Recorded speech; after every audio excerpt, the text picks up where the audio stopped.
Hello guys, আসসালামু আলাইকুম। Hopefully you are fine. I am also fine. Rafi's English গ্যালারির পক্ষ থেকে জানাচ্ছি স্বাগতম। আজকে গ্রামাটিক্যালের একটি গুরুত্বপূর্ণ অংশ আর্টিকেল নিয়ে উপস্থিত হয়েছি। আজকে আর্টিকেলের পার্ট 3 নিয়ে আলোচনা করব। এর আগে পার্ট 1 এবং 2 আলোচনা করেছি। তাহলে শুরু করা যাক। এখন রুল 8 দেখব। যদি কোনো দেশের নামের মধ্যে ইউনাইটেড বা কিংডম অথবা ইউনাইটেড কিংডম উভয় কথাটি থাকে তাহলে দা বসে। অর্থাৎ কোনো দেশের নামের মধ্যে যদি ইউনাইটেড বা কিংডম অথবা ইউনাইটেড কিংডম উভয় কথাটি থাকে তাহলে আমরা সেখানে আর্টিকেল হিসাবে দা বসাবো। উদাহরণ দিলে বিষয়টি আরও ক্লিয়ার হবে। যেমন দা ইউএসএ, এখানে ইউএসএ এর পূর্ণরূপ হচ্ছে ইউনাইটেড স্টেটস অফ আমেরিকা। তাহলে এখানে ইউনাইটেড কথাটি থাকার কারণে এখানে আর্টিকেল দা বসানো হয়েছে। এরপরের উদাহরণটি দেখব দা ইউকে।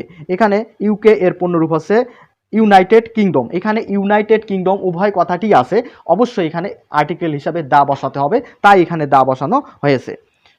আমরা পরবর্তী রুল দেখব। The plus noun plus relative pronoun, যেমন হু, হুইচ, হুম, হোয়াট, হোয়ার।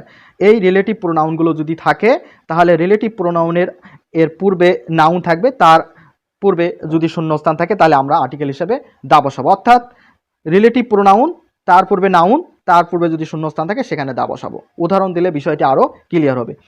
যেমন the man hmm nobody believes can never be great in life. এখানে যে হুম রিলেটিভ প্রোনাউন, তার আগে ম্যান নাউন রয়েছে, তার আগে যে শূন্যস্থান আছে এই কারণে এখানে দা বসানো হয়েছে। The lad who came to me is present hair. এখানে হু একটা রিলেটিভ প্রোনাউন, ল্যাড এখানে নাউন, এর আগে এই জন্য কি দা বসানো হয়েছে। রুল 10, 4টি রোগের নামের পূর্বে আর্টিকেল দা বসে আর বাকি অন্যান্য রোগের নামের পূর্বে কোনো আর্টিকেল বসে না। তবে ক্ষুদ্র রোগ বা রোগের উপসর্গ যেমন ফিভার, কফ, হেডেক, কোল্ড ইত্যাদি রোগের পূর্বে এ অথবা অ্যান বসে। আমরা সাধারণত জানি যে কোনো রোগের নামের পূর্বে কোনো আর্টিকেল বসে না, তবে এমন 4টি রোগ রয়েছে যে রোগ 4টির নামের পূর্বে অবশ্যই আর্টিকেল দা বসে। আমরা অবশ্যই কোন কোন রোগের নামের পূর্বে আর্টিকেল দা বসে যে 4টি রোগের নাম রয়েছে অবশ্যই আমরা উদাহরণ দিব। তবে কিছু ক্ষুদ্র ক্ষুদ্র রোগ রয়েছে বা রোগের উপসর্গ রয়েছে যেগুলোর সামনে আবার আর্টিকেল এ অথবা অ্যান বসে, যেমন ফিভার, কফ, হেডেক, কোল্ড এগুলোর পূর্বে এ অথবা অ্যান বসে। তাহলে আমরা কোন 4টি রোগের ক্ষেত্রে আর্টিকেল দা বসে আমরা এখন দেখব। যেমন দা গাউট অর্থাৎ বাত ব্যথা।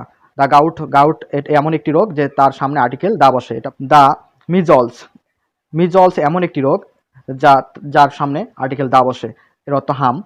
দা মামস, মামস এমন একটি রোগ যার সামনে আর্টিকেল দা বসে, যেমন কর্ণমূল হতে উৎপন্ন রোগ। দা প্লেগ, এখানে প্লেগ অর্থাৎ মহামারী।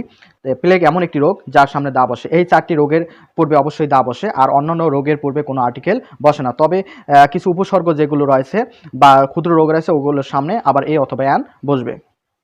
রুল 11, প্রিপোজিশন যেমন to, of, in, with, by, for, from, on, at, into, after, before, about এরপরে বেশিরভাগ সময় আর্টিকেল দা বসে। অর্থাৎ প্রিপোজিশনের পর বেশিরভাগ সময় আর্টিকেল দা বসে। উদাহরণ দিলে বিষয়টি আরও ক্লিয়ার হবে। I do not know about the boy. এখানে অ্যাবাউট প্রিপোজিশন, এরপরে বয় একটি নাউন, এই যে প্রিপোজিশনের পরে দা বসানো হয়েছে। I met him in the morning. এখানে ইন প্রিপোজিশন, এরপরে মর্নিং আছে, আর এখানে শূন্যস্থান রয়েছে। প্রিপোজিশনের পর বেশিরভাগ সময় কি বসানো হয়? দা, এই কারণে এখানে দা বসানো হয়েছে। রুল 12, সাধারণত নদী, সাগর, মহাসাগর, পাহাড়, পর্বত, চন্দ্র, সূর্য, নক্ষত্র, ধর্মগ্রন্থ, পত্রিকা, দিক, তারিখ, ঋতু, জাহাজ, জাদুঘর, হোটেল, ট্রেন, বিমান, বিখ্যাত অট্টালিকা ইত্যাদি নামের পূর্বে কি আর্টিকেল দা বসে। যেমন দ্য কোরআন, এখানে ধর্মগ্রন্থের নাম। দ্য ডেইলি স্টার, এটা পত্রিকার নাম। দ্য পদ্মা, এটা নদীর নাম। দ্য 10th ফেব্রুয়ারি, এটা তারিখের নাম, তারিখের পূর্বে দা বসে, এখানে তারিখ। দ্য টাইটানিক, এটা হচ্ছে জাহাজের নাম। দ্য তিস্তা এক্সপ্রেস, এখানে এটা ট্রেনের নাম। দ্য বাংলাদেশ বিমান, এটা বিমানের নাম, এই কারণে এখানে দা বসানো হয়েছে। আমরা পরবর্তী রুলগুলো এখন দেখব। রুল 13, অদ্বিতীয় বা পৃথিবীতে শুধু একটি আছে এমন কোনো কিছুর নামের আগে দা বসে। Example the earth, the moon, the sun. এই যে আর্থ পৃথিবী একটি আছে পৃথিবীতে, মুন চাঁদ একটি আছে, আর্টিকেল দা বসবে। দ্য সান, সান সূর্য একটি রয়েছে, দা বসবে। অর্থাৎ পৃথিবীতে শুধু একটি আছে এমন কোনো কিছুর নামের আগে আর্টিকেল কি দা বসে। এবার রুল 14, কোনো বাদ্যযন্ত্র বাজানো অর্থে বাদ্যযন্ত্রের আগে দা বসে, কিন্তু বাদ্যযন্ত্র থাকা বা আছে অর্থে বাদ্যযন্ত্রের আগে এ অথবা অ্যান বসে। যেমন হি প্লেস দ্য পিয়ানো অথবা হারমোনিয়াম। এখানে সে কি পিয়ানো বাজাতে পারে অথবা হারমোনিয়াম বাজাতে পারে। এখানে বাজানো অর্থ বোঝানো হয়েছে, তাই এখানে দা আর্টিকেল হিসেবে দা বসানো হয়েছে। আর যদি থাকা অর্থে অথবা ছিল অর্থে ব্যবহার হয় তখন আমরা এ অথবা অ্যান বসাবো। যেমন আই হ্যাভ এ পিয়ানো অথবা হারমোনিয়াম, অর্থাৎ আমার একটি পিয়ানো আছে অথবা একটি হারমোনিয়াম আছে। যেহেতু আছে অর্থে ব্যবহার হয়েছে তাই এখানে আর্টিকেল হিসেবে এ অথবা অ্যান এর মধ্যে এখানে এ বসানো হয়েছে, কারণ এখানে ভাওয়েল নেই। Rule 15, the plus comparative degree dot dot the plus comparative degree or the more dot dot the more. তাহলে উদাহরণ দিলে বিষয়টি ক্লিয়ার হবে। দা সোনার দা বেটার, সোনার একটি কম্পারেটিভ, বেটার একটি কম্পারেটিভ, তাহলে সোনারের পূর্বেও দা, বেটারের পূর্বেও দা রয়েছে। The more you read the more you learn, এখানে মোর রয়েছে তারপরে দা, এখানে মোর রয়েছে তারপরে দা, অর্থাৎ মোর দা মোর ডট ডট দা মোর, অর্থাৎ মোর থাকতে হবে দুইটি, তারপরে দা বসবে। আর the plus comparative degree the plus comparative degree, অর্থাৎ কম্পারেটিভ ডিগ্রি ওই সেন্টেন্সের মধ্যে দুইটি থাকতে হবে। যেমন সোনার ইয়ার রয়েছে, বেটার ইয়ার রয়েছে, দুইটি কম্পারেটিভ ডিগ্রি, তাহলে দুইটি কম্পারেটিভ ডিগ্রির পূর্বেই দা বসাতে হবে, এই কারণে এখানে দা বসানো হয়েছে। The sooner the better. Rule 16, little, few, lot of, good deal, number of ইত্যাদি শব্দের পূর্বে এ বসে।